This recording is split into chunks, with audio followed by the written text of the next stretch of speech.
Good morning. We'll call this hearing to order. This is the matter of Palm Beach County v. Breitspecher as to whether Bentley, an adult neutered American bulldog, should be declared dangerous. My name is Earl Mallory. I'm the magistrate for this hearing.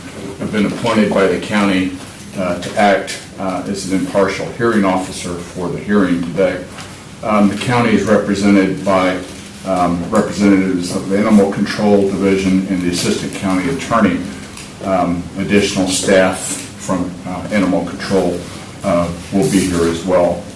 This hearing is quasi-judicial, which means almost like court. It's not as formal as court. Strict rules of evidence do not apply here today. Fundamental due process applies, which means I have to give you a fair shot to be heard. I cannot rule on constitutional issues or certain other legal issues, and I'll tell you if one of those comes up that I cannot rule on. All the testimony here today is required to be under oath.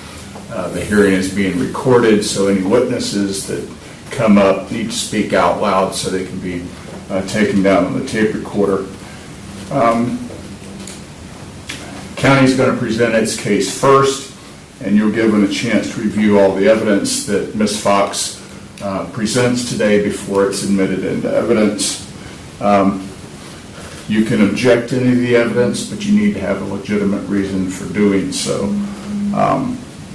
You can cross-examine any of her witnesses, and this is the tricky part, and a lot of lawyers aren't very good at this either. You get to ask questions of the witnesses. It's not time to argue with them, but you can question them about anything Ms. Fox talked to them about.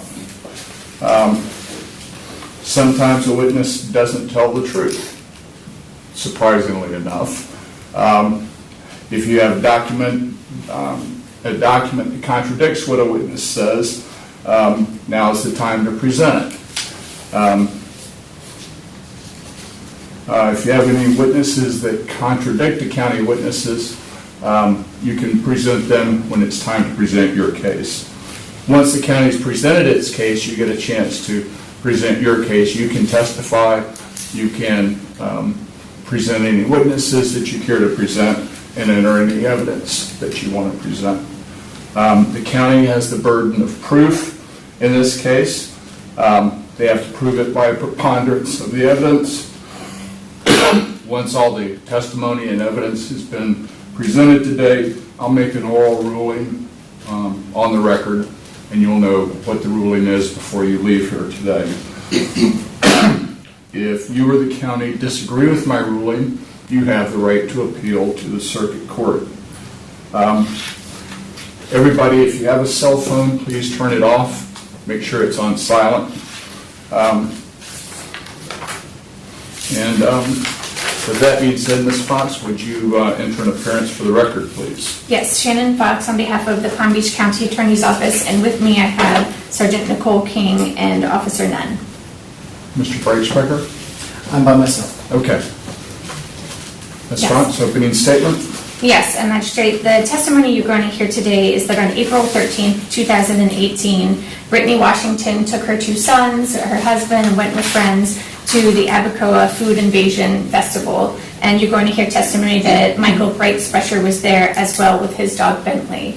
You're going to hear that around approximately 9:30 at night, the kids were running around in the amphitheater portion of the Abacoa downtown amphitheater, and that you're going to hear that Kyler and his friends were running past Mr. Breitspecher and his dog Bentley, that Kyler was last in line. You're going to hear that when he ran past the dog Bentley lunged and bit him. You're going to hear that he knocked out his front tooth, and that he was bitten on the stomach, that he received one approximately half-inch laceration that later received 4 sutures, and that there are a number of bite wounds that surrounded the bite on his stomach.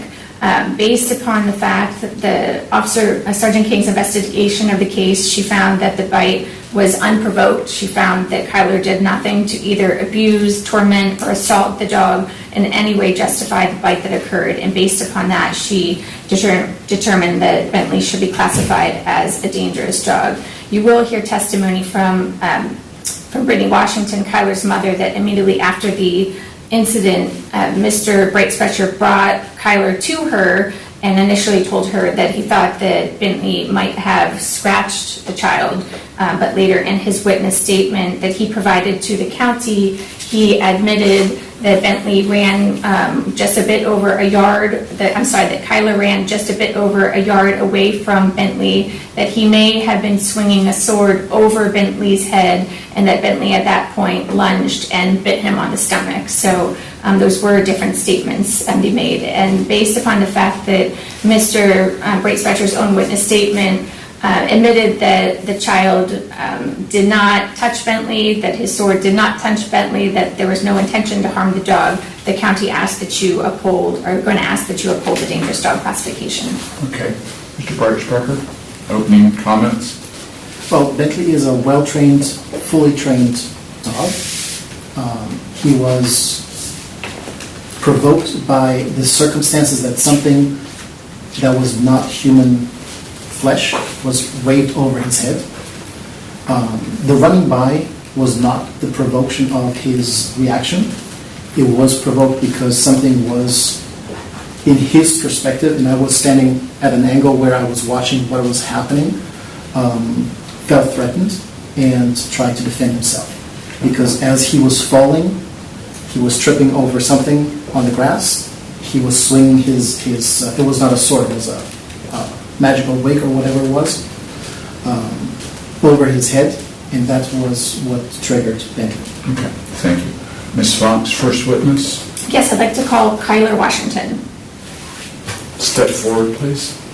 And is it okay if his mother sits with him? Yes, she can answer questions or prompt him in any way, okay? Kyler, if you'll just stand there by that chair for a minute, raise your right hand. Do you swear the testimony you're about to give to be the truth, whole truth, nothing but the truth? So you need to say yes or no out loud. Yes. Okay, have a seat.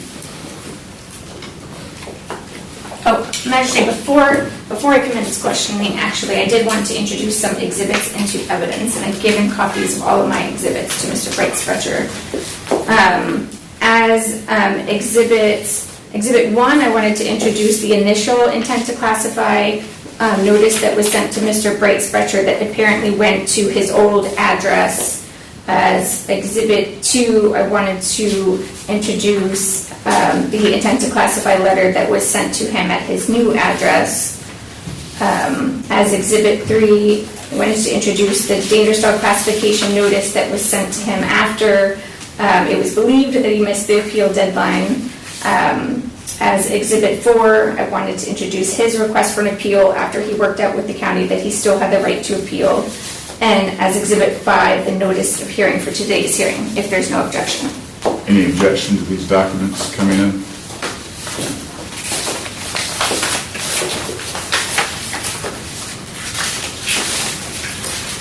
Without objection, the documents are admitted.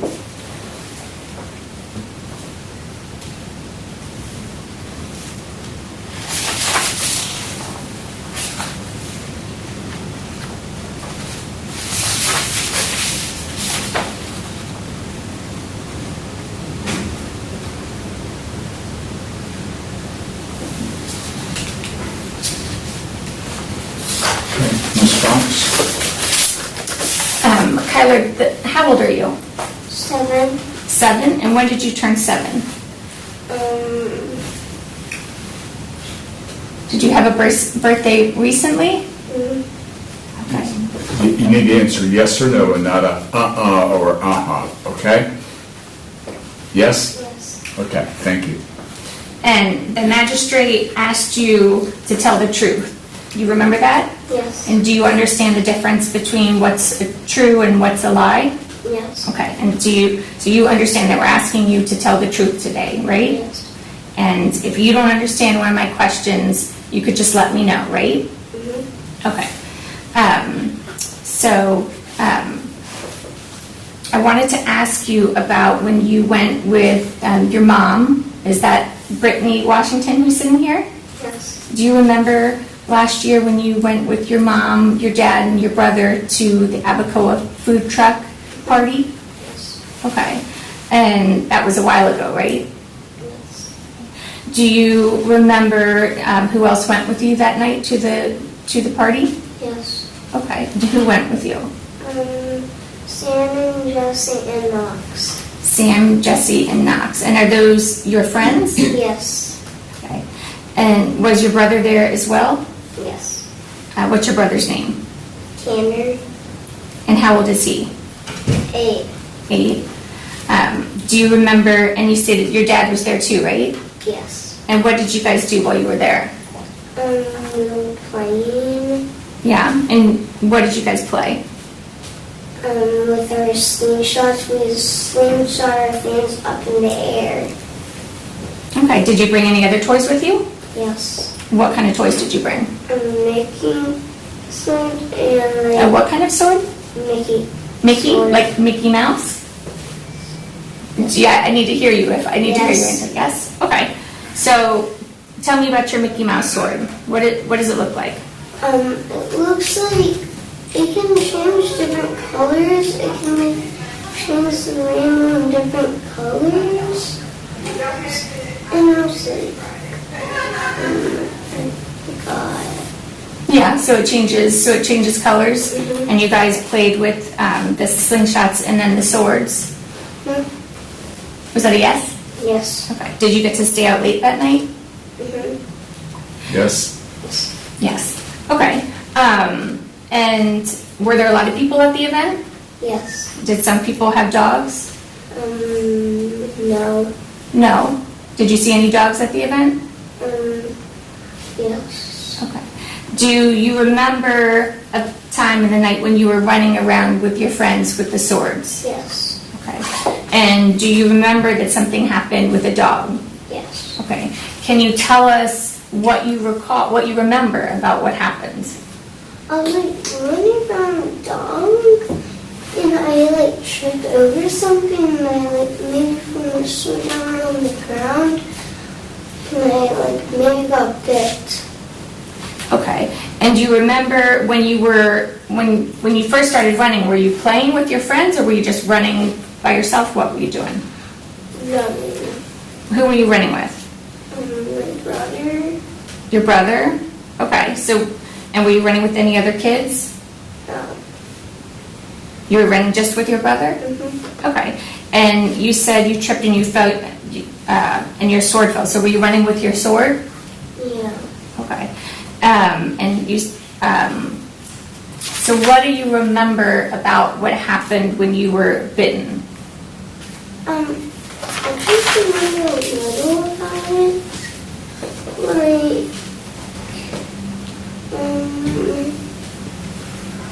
I tripped and fell, and then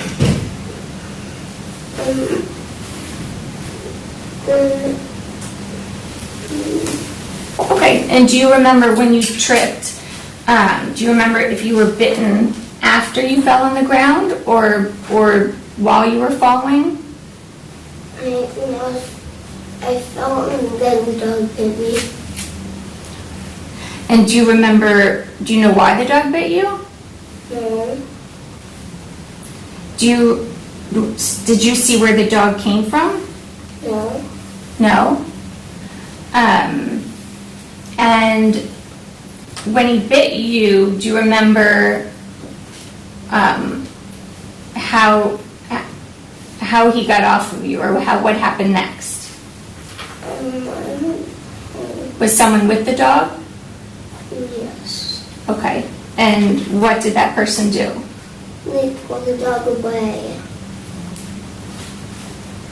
And you stated that you had the sword in your hand. Do you remember if your sword touched the dog at all? No. The sword didn't touch the dog? Yeah, it did. Okay. And did you touch the dog at all with any of your hands or body part? No. And,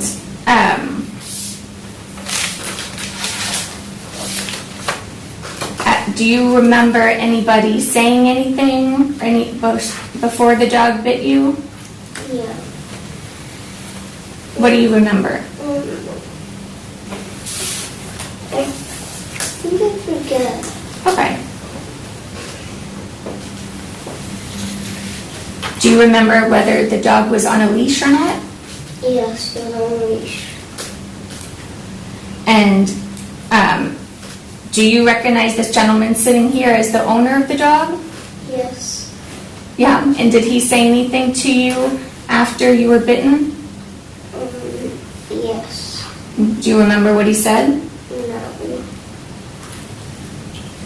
So when you were running up, do you remember how close you were to the dog before he bit you? Yes.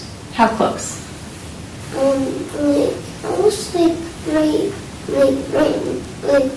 next to the dog when I was running.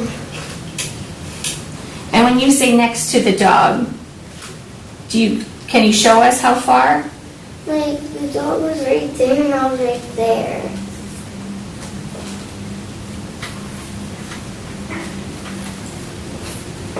So when you say right there, can you show us with your hands? Was it? It was around me somewhere, on my left. Okay. And so what do you remember about what happened the first time you noticed that the dog was there? I tripped and then the dog bit me.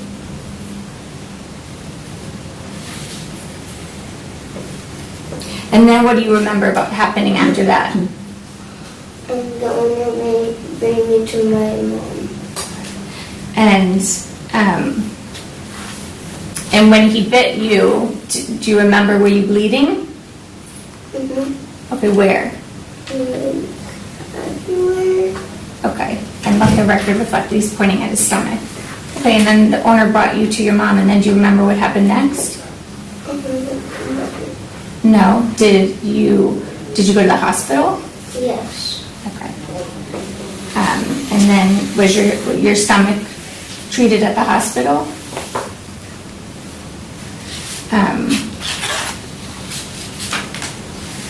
I don't have any further questions at this time. Okay. Any questions of the witness? Since he's basically agreeing with what I stated, Okay. All right. You're excused. Thank you.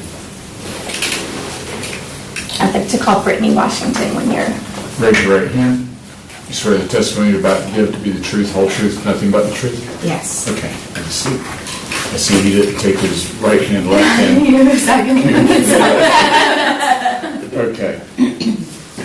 So, Ms. Washington, are you Kyler's mother? Yes. And you were with him at the Abacoa Food and Vision Festival? Yes.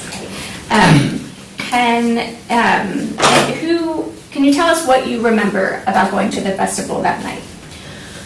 I remember sitting in the grass, bringing lots of light up necklaces, lots of light up swords, buying the kids that light up thing that you sling into the air and the helicopter thing that comes down. So we planned on staying past dark and letting them hang out.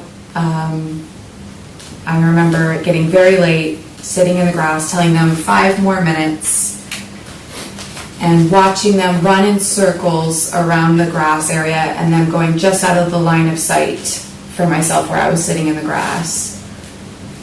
And one of the children that my son was playing with came up to me and just said, "Kyler's bleeding." He didn't see what happened, he just saw that my son was bleeding. I got up and I started running towards the last place I saw him when I saw the gentleman carrying Kyler towards me. And when you say the gentleman, for the record, I'm you're sorry, referring to Mr. Breitspecher. Okay. And then what happened when you saw him? I said, "What happened?" There was one of Kyler's teeth was dangling by like a weird blood clot, about 1.5 inches. The top tooth was hanging about 1.5 inches. Just lots of blood is basically the only way I can describe it. And I took Kyler from him, there was mass confusion. And then finally, Kyler was able, in between his screams and cries, was able to say, "Mommy, I can't breathe, my stomach is bleeding." And that's when we realized that it was more than his mouth, that there was something with his stomach. And I lifted up his shirt and saw the laceration and all the bite marks. And that's when the dog owner told me, "I think my dog might have scratched him." And did Mr. Breitspecher say anything to you before that about what had happened? Nothing at all. And then what happened at that point? I screamed. I ended up laying my son down in the grass, kind of at an angle, and my husband called 911 because we saw the extent of his injuries. Okay. And did the ambulance come? Yes. Was Kyler transported to the hospital by ambulance? Yes.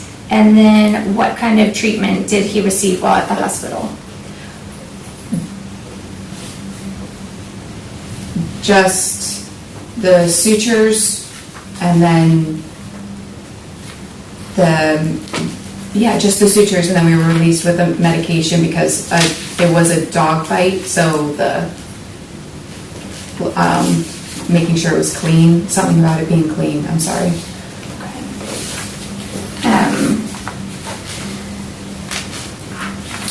I want to stop you and ask you to identify what I just changed, marked as Exhibit 6 and 7. Sorry, I just changed them. And ask you, do you recognize the injuries depicted in those photographs? Yes, that was And my son. Do those photographs fairly and accurately depict the injuries that Kyler sustained in this incident? Yes. At this time, I'd like to admit Exhibit 6 and 7 into evidence. Any objections? Well, the picture of the tooth is caused by him falling, not by... Well, I'm going to consider that, but do you have an objection to the actual photographs coming in? Okay, without objection, 6 and 7 are admitted. Okay. And what kind of treatment did he receive in the hospital? Did he receive any medication? We were released with, Antibiotics? antibiotics, just like a strong Tylenol for children. And were his wounds sutured?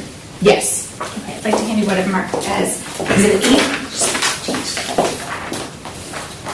Do you recognize the photograph that I'm showing you? Yes. And does that photograph fairly and accurately depict Kyler's wounds after they were sutured and he was healing? Yes. At this time, I'd like to admit Exhibit 8 into evidence.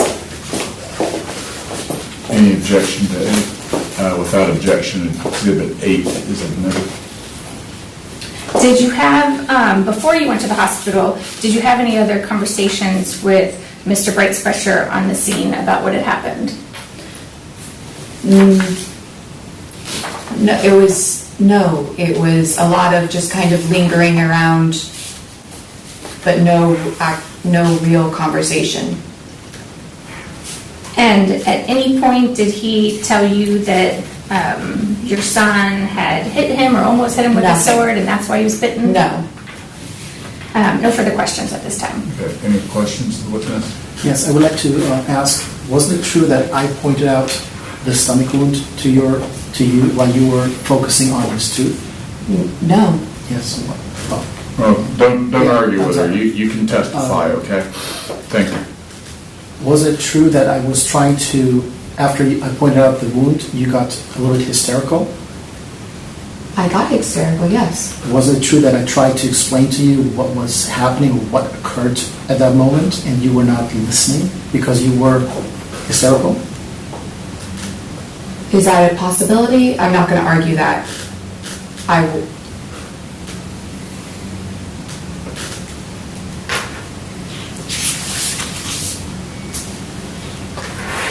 don't know.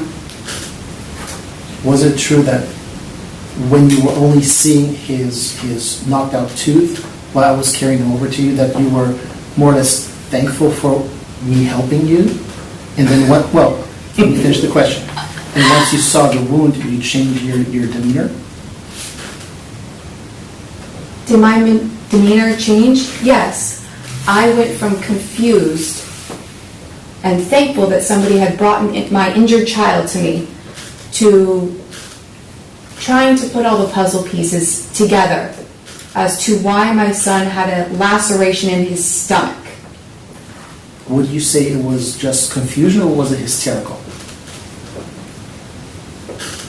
Which Objection part? asked and answered. I mean, she stated she was confused, and then she was upset when she learned. Between confused and hysterical is a difference, because wasn't it true that your husband tried to basically get you to calm down over the situation? Objection asked and answered. Well, it's not asked and answered. You can answer the question. Was my husband trying to calm me down? Yes. Thank you. Anything else? No? Okay, you're excused. Thank you. I'd like to call Officer Nunn.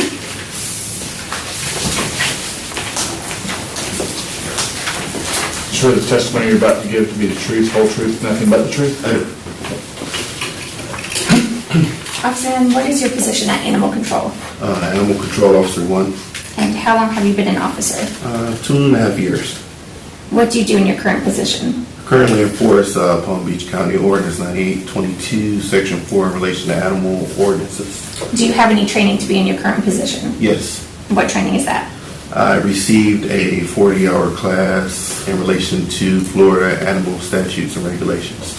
Were you working on April 14th of 2018? Yes, I was. And on that date, were you sent out to meet with Michael Breitspecher? Yes, Were you able to meet with him? yes. And why did you meet with him? I met with him in relation to an animal to human bite investigation, which involved the victim, Kyler Washington. Okay. And did you ask him what had happened in the alleged bite incident? Yes. Or what did he say? Mr. Breitspecher indicated that he had observed a group of children running around between the vendor trucks with the last child running with a lighted sword and tripped. He indicated as the child was falling to the ground, the sword swung towards Bentley, but it was unknown if the sword actually hit the dog. And were you able to observe Bentley at that time? Yes.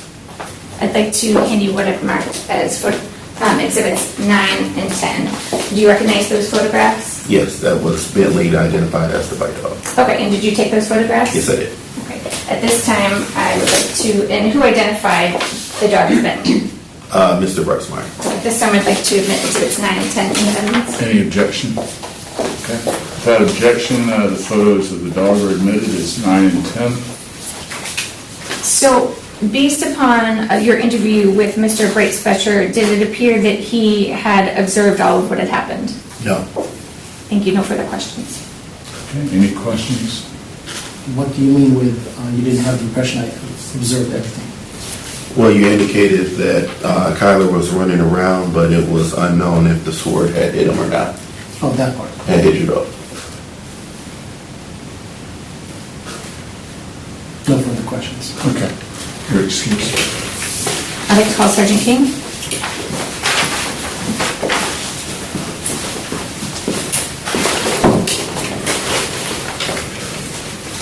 You swear the testimony you're about to give to be the truth, whole truth, nothing but the truth? Yes. Thank you.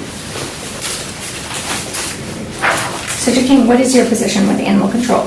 Dangerous dog investigator. And what do you do in that position? Investigate animal to human bites, animal to animal attacks, and basically any dog aggression. How long have you been in that position? About 4 years, And roughly how many cases have you investigated? thousands. And were you assigned to investigate this case? Yes. What did you do as part of your investigation? I reviewed the officer reports, the witness statements submitted, the photos, and yeah, that's it. Okay, and did you receive witness statements from both Brittany Washington and Michael Breitspecher? Yes. I'd like to hand you what I've marked as Exhibit 11. Do you recognize this document? Yes. Do you recognize this, the document that was provided by Brittany Washington seeking classification of the dog? Yes. At this time, I'd like to admit Exhibit 11 into evidence. Any objection to Ms. Washington's statement? No. Okay, without objection, number 11 is admitted.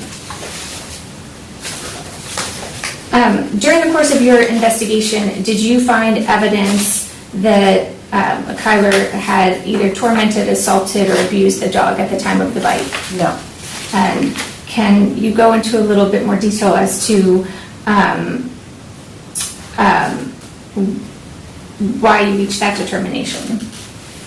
Let me rephrase. So was it your decision to classify Bentley as a dangerous dog? Yes. And how did you reach that decision? When I reviewed everything, it seemed like everyone was agreed that the child was just playing in the area, he was playing with a toy. He was not trying to harm the dog in any way. He was just doing his own thing, and he ended up getting bitten.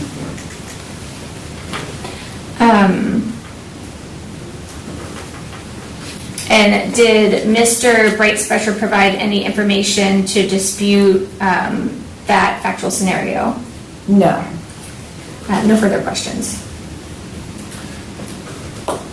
Now, we just heard from the witness himself that he tripped and had his toy over the head of Bentley.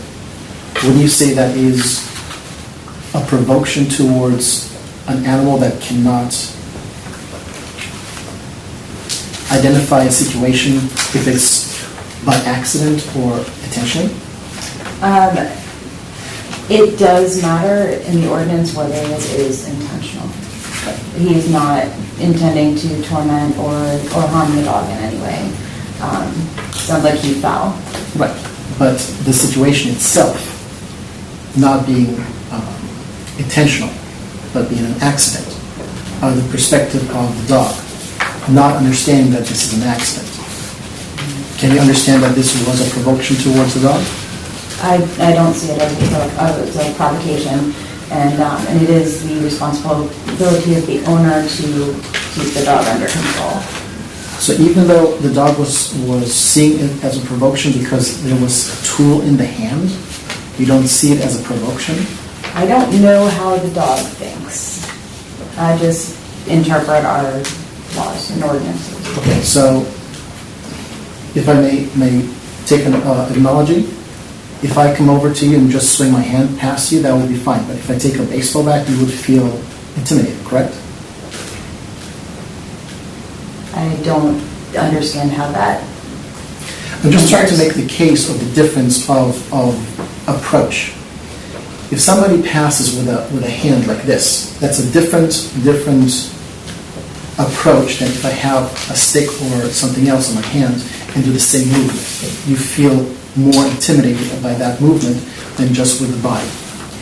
What I'd like to say is, you're talking about approach.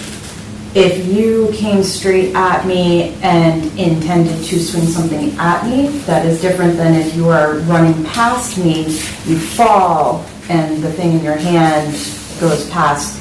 I feel like those are two very different things. And the child was not coming directly at your dog. The child was running past. And I feel like that is a very, very big difference. That's out of the perspective of a human that can think through a process of understanding and taking statements of other people. The perspective of a dog is different. It lays... You can testify about perspective when it's your turn to testify. You can ask her questions now. I wanted to ask her the question. Okay. Is it true that a dog acts towards a reaction? Objection calls for speculation. Overruled. I'm not honestly quite sure what you're asking. I'm trying to ask you if a dog that is trained will react or will think through a process to understand what the reaction is about.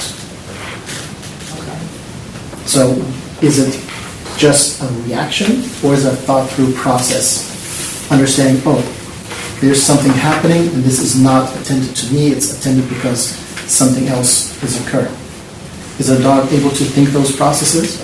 I don't know, I've never been in the dog's head, so I don't. Well, you're doing the job for 4 years, so you should be, based on your experience, able to reflect your cases if they have been provoked by reaction or provoked because a dog actually thought through the process, I need to do this. I don't really know how to answer that. I don't, like I said, I'm not in the dog's head. All I can say is, Let me ask, is this a provoked incident or not? And it was. let me ask you this way. Your 4 years of experience, are they based just on the office work, or are they based on the work with dogs actually understanding what they do and how they act? Yeah, I was in the field for 6 years, and then I've been in the office doing the dangerous dog investigations for 4. In those 4 years in Dangerous Dog, you just saw the cases based on pictures and documents, correct? Correct. The 6 years in the field, have you ever worked with dogs that were more challenging? Of course.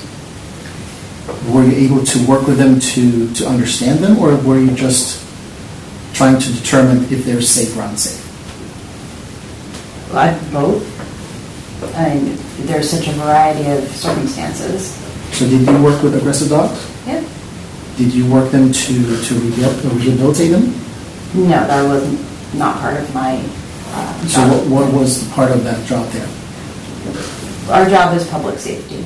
So if there's a safety issue, we get the dog out of the issue with the public, and then we turn it over either to the kennel or back to the owner. We don't do training as field officers. So you don't try to identify more than just like based on paper witness if a dog is safe or not safe, correct? Object to the relevance of this line of I'm questioning. just trying to find out what the actual, sorry for finding the words properly, I'm not native English, to find out what the qualification to determine a case based on paper is on her backgrounds of working with dogs. I'll allow the questioning, but wrap it up. So basically, what we're looking at is a single incident. I'm not looking at the background of the dog, I'm not looking at the training of the dog. I'm looking at the single incident that occurred, and did it appear to be provoked or unprovoked. That is literally the one little section of time that I address. No further Anything questions. further? Okay. I just have a few follow-up. Okay. And Sergeant King, under the ordinance, is an owner who brings their dog in public required to maintain control of their dog? Yes. And is it a violation then to fail to maintain control of your dog while on the public? Yes. And in your experience with your 6 years as an officer and 4 years as the dangerous dog officer, would all dogs bite in a situation if a child ran by them with a sword? Absolutely not. Objection. What's the objection? The objection is she's formulating the question as the kid is running by. The kid did not just run by, it tripped and lost control over the situation at that point. So it's a different approach because the kids ran past the dog. I'll sustain the objection. Based Stop to upon- rephrase. Sure. In your experience, based upon the facts of this case, as were testified to, that the child tripped and had a sword in his hand, in your experience, would all dogs bite and lunge and bite in that situation? No. No further questions. Okay. Any follow-up questions based on her Yeah, one rephrase? question, what do you mean, or what is the definition of having your dog under control? They have to be on a leash. Which Bentley was. He was on a leash and under your direct control when he He was- lunged and bit at the child. He was on the leash and on an e-collar. Would you say that's under control? If your dog was able to bite a child, I would say that you did not have control of your dog. Because I don't believe that you would allow him to do that if you had the choice. So you would say that because of an accident or incident, I don't know what the proper word is, that the reaction time of a human person to react to that needs to be quicker than what the dog actually does? correct. If your dog is under your control completely, then you would not have been able to bite the child. Unless it was your intention to do that, which I do not believe. No. But no, your responsibility as an owner is to have control over your dog, even within that small frame of time that he was able to We're get to talking the about not child. about time, we're talking a fraction of seconds. Correct. Yes, that tiny fraction of time, your dog is not under your direct control. No objection. Okay.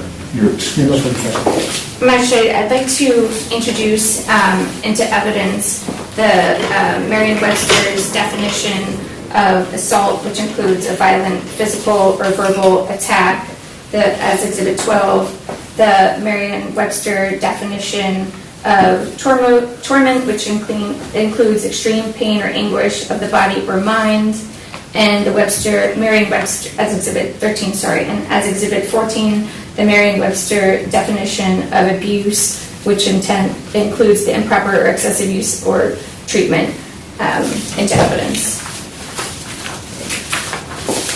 Any objection? I don't know what this has to do with the case, so I object it because I'm not sure what the attorney would like to, what the attorney likes to go Response, with. Ms. Fox? Yes. The response is, in this case, when you have a bite that appears, we know a bite occurs that caused a severe injury, the only reason not to classify would be if while lawfully on the property, the victim was tormenting, abusing, or assaulting the dog, its owner, or a family member. And the testimony of Sergeant King was that there was no provocation of any kind in this case, and just to give just for the magistrate's edification, since these terms are not defined in the ordinance, I'm providing their common and ordinary meaning for use in making the decision in this case. I still don't know. Could you try to explain that a little bit different? Well, she's saying, what she says is that the definitions of, normally statutes, when they're discussing a word that's not in common usage, it would define the meaning of the term. She says that there are no definitions for these terms inside the county ordinance, and therefore she's presenting the dictionary definition of these commonly used words for me to consider today. But we're not arguing about that Bentley bit the kid. We're arguing about how it got to that point. So I don't know how those definitional proof of words state the case that the provocation was the case and not the wound itself. Because I'm not arguing that Bentley bit, I'm arguing about how it happened. So I'm not sure what those words should prove. Okay. As far as the common meanings of the words go, I'm going to admit the dictionary definitions. I don't know how much bearing they'll have on my ruling today. They're in evidence, Ms. Fox. And the county rests. She's rested. You can present any witnesses that you want. You can My testify witness yourself. unfortunately is sick, so he Okay. couldn't come. Where is your witness? At home, fever. Okay, and let me ask you a question. What knowledge does the witness have of the events that occurred at Abacoa? Basically that he had Bentley on the leash, and that when I called Bentley off, Bentley stopped. Okay. So this other person had Bentley on the leash. Right, because I was talking to a person, or to a Okay. couple. And so the person that you're referring to is a direct witness of what happened that night? Yes and no.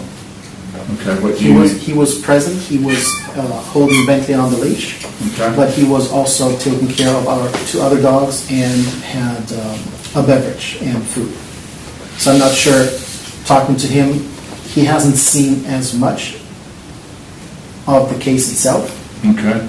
but But did this person witness the child running by? yes.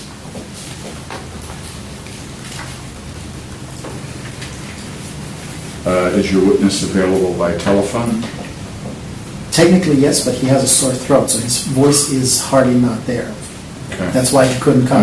Reason I ask, I can give you the opportunity, because I often give the county the opportunity to have witnesses appear by telephone, if you'd like to do that. Well, we would have to translate anyway, because his English is not the best.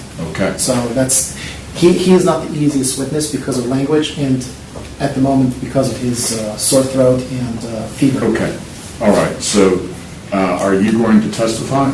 Yes. Okay. And I also have evidence I would like to present. Okay, you step forward, just take your evidence to the table.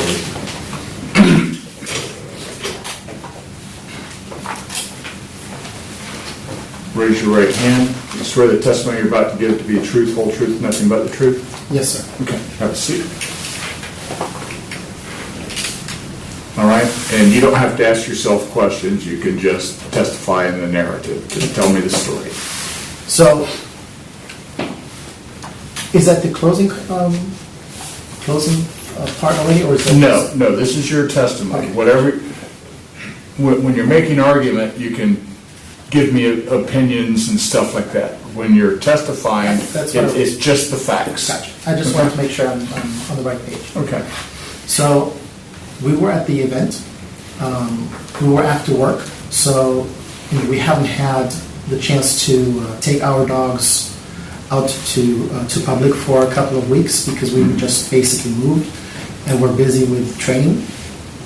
And my cousin pointed out that there's a food truck invasion in Abacoa. So after work, we grabbed our dogs, just drove over, and as civilians, had dinner. So we sat on the hillside of the amphitheater, on the opposite side of the hill of the amphitheater, and just finished up eating. My partner was still eating while a person approached us, or a couple approached us to talk about dog training. We unfortunately still had our shirts on. So I got up and positioned myself in a way that I was able to see him and the dogs, as well as talking to the people. Kids were running around several times. It was not the first loop they were passing by. And up to that point, they were always running past us and the dogs with a very respectful distance. The last round where that incident occurred, it made the impression that the victim tried to cut short to catch up with the group, tripped, and as he tripped, as I stated also in the written testimony, he basically swung his toy, don't want to define it, but it was a sword or a magical wig, over the head of Bentley, which triggered him to defend himself. And looking at the evidence of where he bit, it just shows that he bit him, as he also stated, the witness, as he was already on the ground. Because if he would have still stood, he would have not got him on the side of the stomach. Okay. Anything else? I told Bentley I said no, that's our stop command. He let go, went right back to Alex, my partner. Bentley was on an 8-foot leash, so he had a little bit more, 2 feet more than maybe what he, I think it's, 6 to 8 foot, correct? Sorry to ask. It's a 6 to 8 foot leash. Either is fine. Right. So he was within the limits of the leash ordinance. So he went back to Alex, and I took care of the kid, picked him up, and asked him where his mom would be, because none of the other kids would come back to help him. So I was then basically trying to find the mom. When I approached the mom, which was on the other side of the field, out of sight, she was first thankful about me bringing him back, and as I tested or questioned her already and testified, when I pointed out that Bentley had scratched him, which I thought at this point it was a scratch,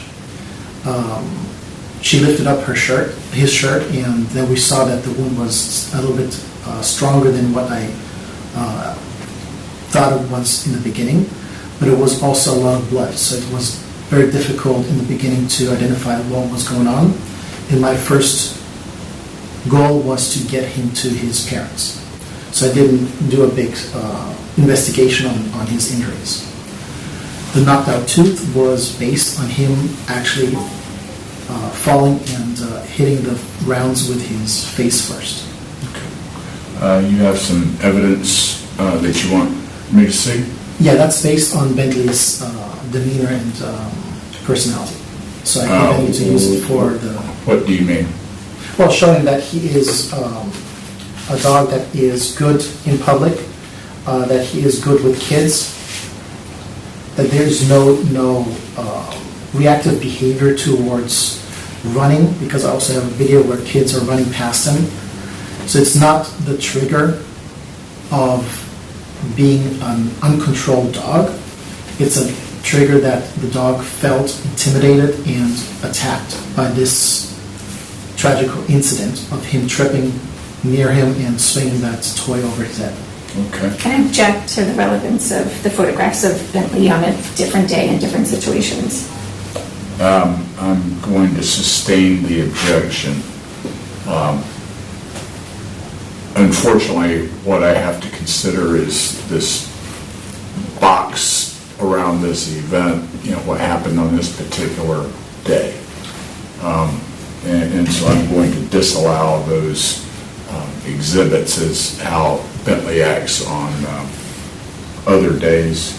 It's not on other days, it's on high traffic events. I understand. You're a professional dog trainer? I'm a professional dog trainer for 4 years. Okay. And work with very aggressive dogs and rehabilitate them. Okay. And I notice here,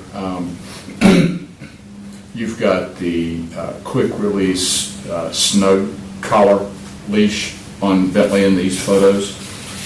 That's at home. That's at home. That's at home. The That's first leash. not the leash that you use on him in public. No, he had.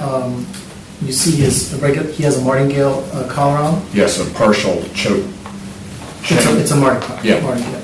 Okay. So when we're in public, we used to snap on his leash on this one. Okay. Just because I couldn't find his leash when the officer was there, I just took one of our slip leads and put it up around him. Okay. And And you then, see that he also is wearing his e-collar at that point. and he wears that when he's in public as well? Yes. Okay. All our dogs wear the e-collars when they're in public, just to have an extra tool of... I understand. Mine does too.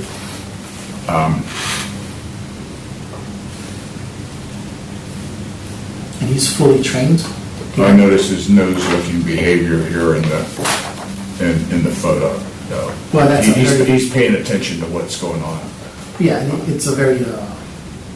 Okay. Anything else you want me to consider? As your testimony, you can talk to me about in your closing comments, your interpretation of the events, but if you have other testimony about the events, I'm glad to hear it. No testimony about Okay. any of that. All right. Ms. Fox, cross-exam? So you stated at the time that the Bentley bit Kylo, you were not holding the leash, correct? Correct. And did someone, the e-collar, does that, do you have to be holding something for the e-collar to work? Yes, Okay, and who was holding that device? I did. Okay, so you had the device and someone else had the dog, correct? Correct. And you did not see what was happening until Bentley was on top of the child on the ground, is that right? Because I position myself always in a way that I can see what's going on. It's a curse and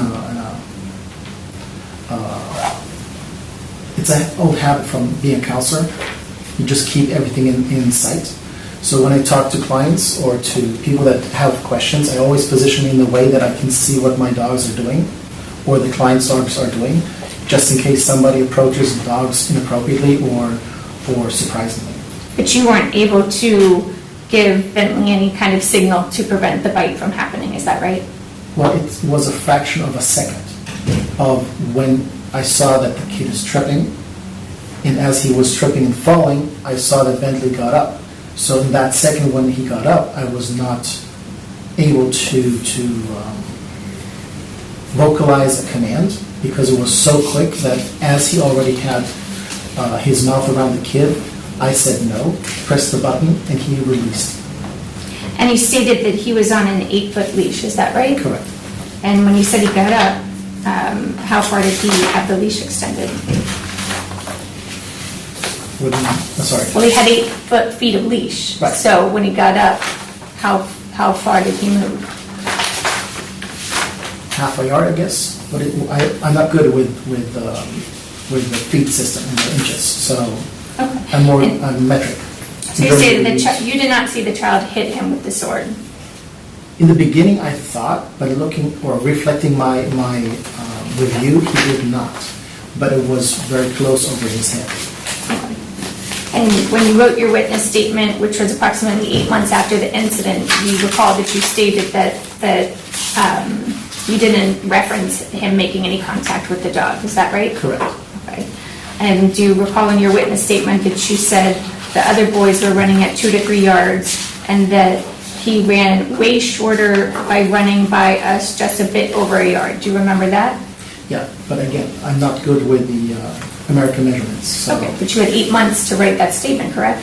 Right, but I'm trying to give the equivalent in American distance. So for me, it's kind of difficult to understand what the Is anyone going to enter your statement into evidence today? I would like to enter it into evidence. Magistrate, I have a copy that I can, I thought it was automatic. No. Sorry. how would you like me to number that? Would you like me to number it as See, I 15? think or- we're on 15. Okay, then I would ask to admit this as Exhibit 15. Okay. Have you had a chance to look at your statement again today? I know what I wrote. Okay. You don't want to look at it again? Let me look at it here.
Any further questions, Ms. Fox?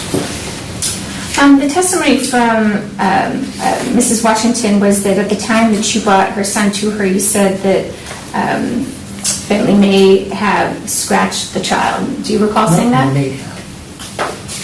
Is that not what you said? I said he actually scratched and nipped him. Did you tell her that he bit him? Or did you say I he think I scratched? worded scratch or nipped, one of those words. I didn't actually use the word bite, but definitely said that he had an incident with our dog. No further questions. Okay. Anything else? Statement-wise? Yes. Okay. Question, when the boy ran by the dog, you know, he's small, was he close enough that his hand could have touched the dog had he reached out? The hand? Yes. No, it was a toy that actually... No, could he have touched the dog with his hand? Was he that close? No. Okay. So some distance farther than the tip of his hand, but closer than the tip of the sword or wand or whatever he had in his hand. Okay. Thank you very much. You're excused. Ms. Fox? Yes. Magistrate, under the Animal Care and Control Ordinance, a dog shall be classified as dangerous if, according to the record of the division, the dog has aggressively bitten, attacked, endangered, or has inflicted severe injury on a human being on public or private property. And as you know, a severe injury shall mean any physical injury that results in broken bones, multiple bites, or disfiguring punctures or lacerations requiring sutures or reconstructive surgery. You've heard the testimony in this case that on April 13th of last year, Kyler was playing with his friends at the Abacoa food truck invasion event, and that the friends were running by Mr. Breitspecher and his dog, and that at one point, according to the witness statement, he was approximately a yard in width in length away from Bentley, and at that time, according to the testimony of all the parties, he was holding a sword. The sword did not come in contact with the dog. He was not intending to harm the dog, and that the sword may have come close to the dog, not touching the dog. The boy did not touch the dog, at which point, according to the testimony of Mr. Breitspecher, the dog, according to what he said, that the sword went over Bentley's head, and that the child had fallen to the ground, and it was at that point, after the child had fallen to the ground, where even if he had been a threat, he was no longer a threat, he was on the ground. At that point that Bentley bit the child, and according to Mr. Breitspecher, it was at that point that he told the dog no, and the dog, released and came back to him. I gave you the definitions of from the Webster Dictionary because under the ordinance, a dog shall not be declared as dangerous if a threat, injury, or damage was sustained by a person who at the time was lawfully on the property or while lawfully on the property was tormenting, abusing, or assaulting the dog, an owner or a member of the family. The county's position in this case is that the child meant no aggression towards this dog. The child didn't touch the dog. That this was not either an act of assaulting, tormenting, or abusing the dog. I provided the definition so that you could see that an assault, an assault would require proof that the child committed a violent physical or verbal attack on the dog. Clearly, the child did not touch the dog and had no intention of injuring the dog, was in fact running past the dog, away from the dog, not trying to touch or injure the dog. The definition of abuse includes improper or excessive use or treatment. Again, the child exercised no excessive use or force against the dog, as the testimony was. He never touched the dog. The definition of torment includes extreme pain or anguish of the body or mind. And of course, the testimony was that the dog wasn't injured in any way, nor even close to injured. As you know, the Animal Care and Control owner requires an owner to maintain control of their dog. The Animal Control Ordinance provides that it's unlawful for the dog to be off the owner's property unless the dog is under the restraint or control of a person by means of a leash or other device, such as a cage, crate, or vehicle, in accordance with Section 24, the manner of keeping. This provision of ordinance requires the dog to be under the restraint or control of the owner at all times. In this case, the county's position is because the child was neither tormenting nor abusing, not assaulting the dog in any way, that the child did not provoke this incident, that the owner was responsible for having control of the dog, although that admittedly this incident happened in seconds. And based upon the facts of this case, we believe this dog could pose a threat to the public in the future because, as stated by Sergeant King, other dogs in the same situation wouldn't necessarily have lunged and bitten in this case. And according to the suggestion of Mr. Breitspecher, he deals with aggressive dogs and that's what he's used to, but certainly not all dogs would have acted the same in this case. And therefore, we think those conditions that would be put on the dog in the future as a dangerous dog would prevent future incidents, but still allow the dog to have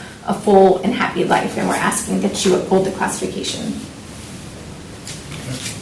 Well, I object to this because we're talking here about apples and pears. And I hope I may take some analogies. It's basically like saying that one cop shot the witness because he felt intimidated.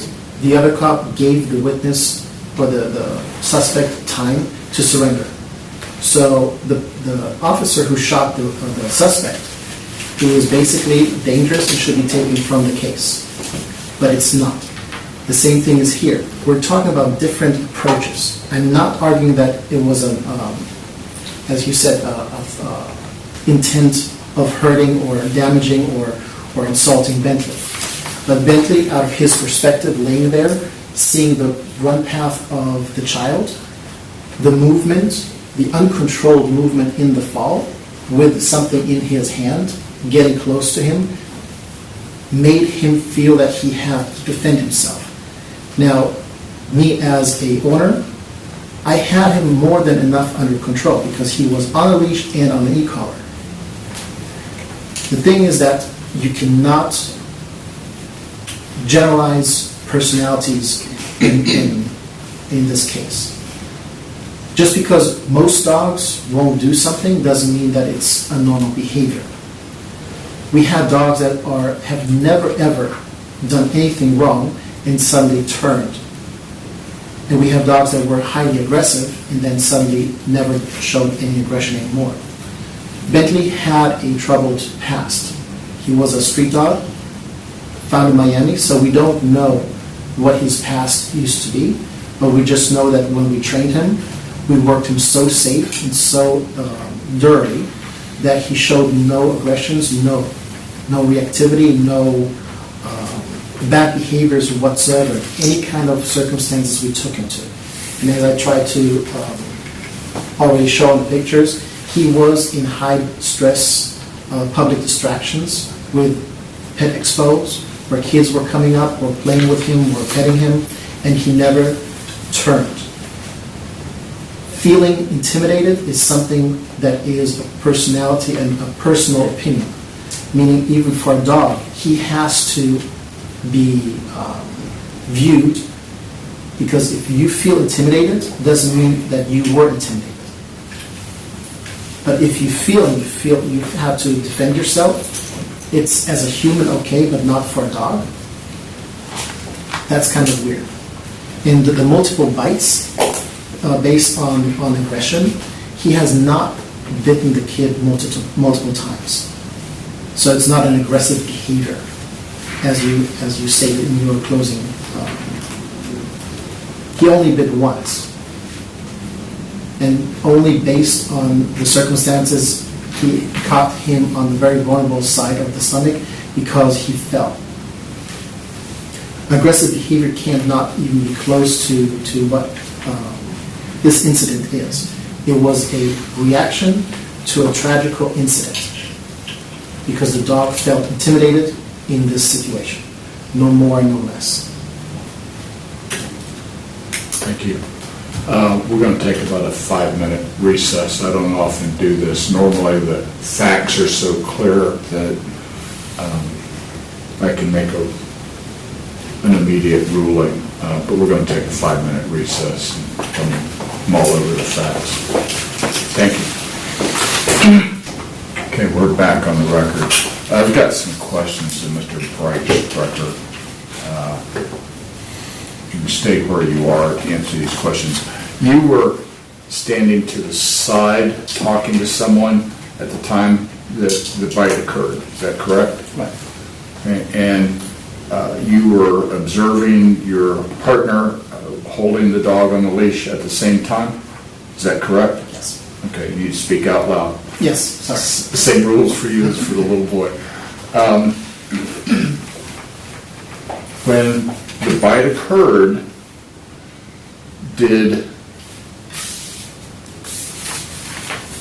what movement did the dog make when the bite occurred? What did the dog, was it sit? Down, Was it down? Was it lying all four on the ground? in a down position. But not in a relaxed down position, meaning, Not, his chin not on the ground, head up, but, no, his chin was down, but he was not in his frog position. okay, He was in his rolled hip position. okay. And when the bite occurred, did the dog have to move? Yes. How far?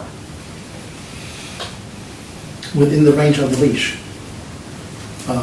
Again, it's difficult for me to say it in feet and inches.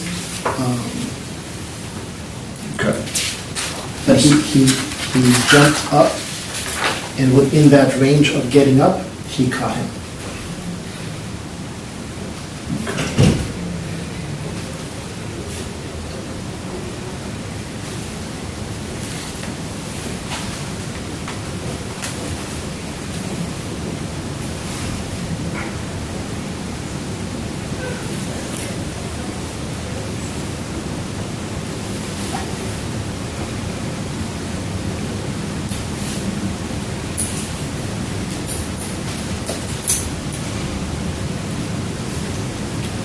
The evidence here today is very, very close.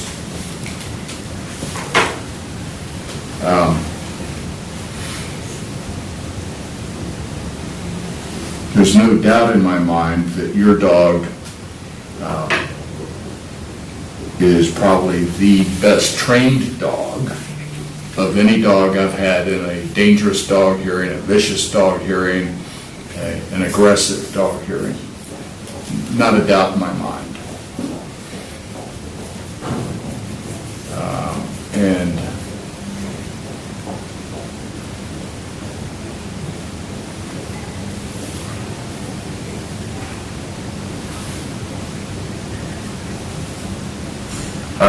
I understand dogs. I have dog myself. I have children. I know how children behave. And I've handled dog bite cases where kids got bitten because they got too close to a dog.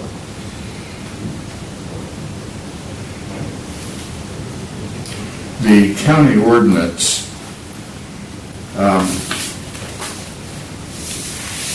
discusses what a dangerous dog is. And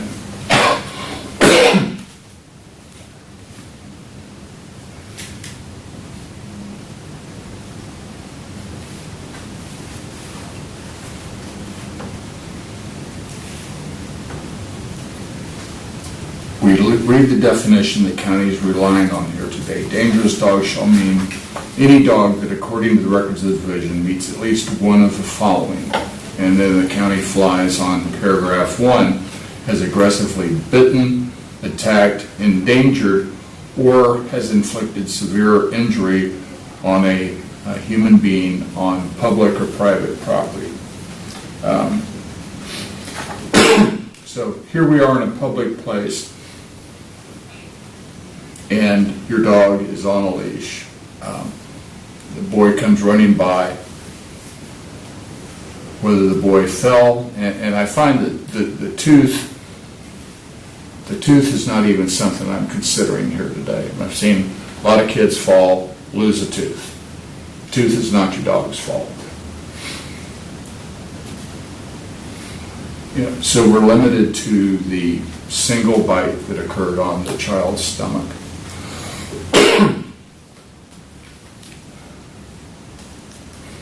The ordinance includes these terms and gives an out for the dog. In section 4-27, paren A, paren 2, the dog shall not be declared dangerous if the threat, injury, or damage was sustained by the person at the time who is unlawfully on the property. That doesn't apply. Or while lawfully on the property, which applies, was tormenting, abusing, or assaulting the dog. Those are all intentional acts. Here we have an accidental occurrence of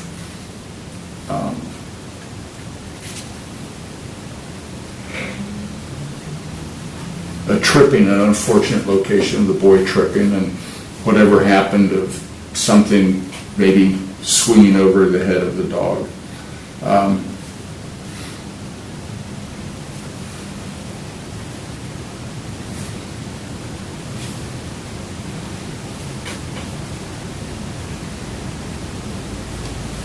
go back to dangerous dog shall mean any dog that, according to the records of the division, meets at least one of the following: has aggressively bitten,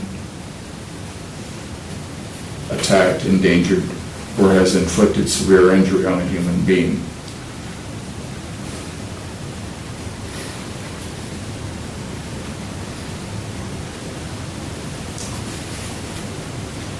I'm having trouble grasping how this behavior on the part of your dog is aggressive.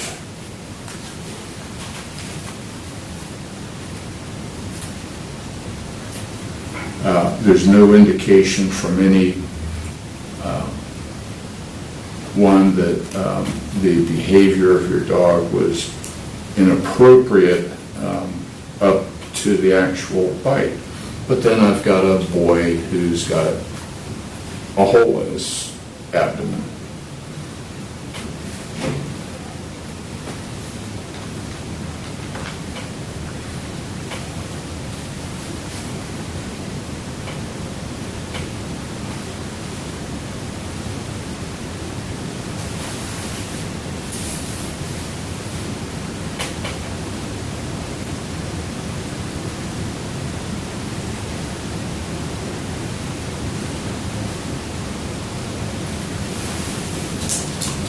If an error is made, in the ruling, either a dog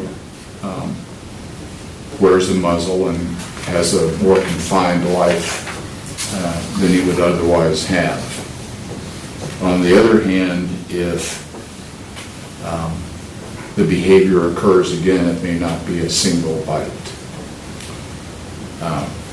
and a mere 4 stitches. And weighing the consequences of the decision in between a human and the animal, I must rule on the part of the human. And I know that you disagree with that, and it is my turn to talk. And you have the opportunity to explain that to a judge if you choose to, but based on the preponderance. And preponderance just means that one side carries a little bit of weight over the other. If we take your cell phone, my cell phone, same brand, same battery, same cover, same weight, everything, and we lay one hair on one side or the other, that's a preponderance. It just tilts the scale a little bit. And that's how close this is. It's a hair.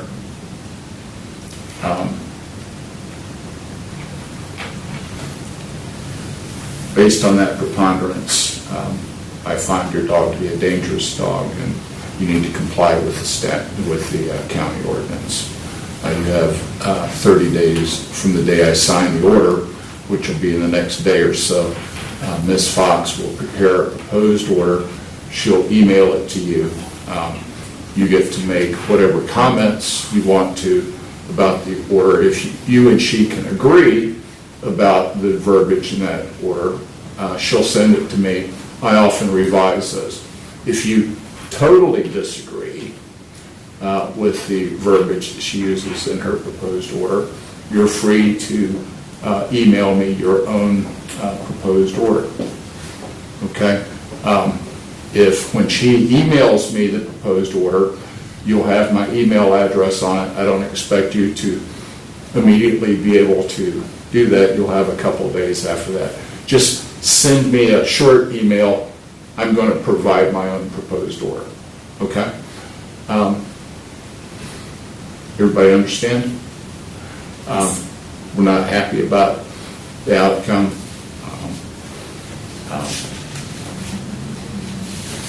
Some of us, and I wish everybody the best of luck. This hearing is concluded. Thank you.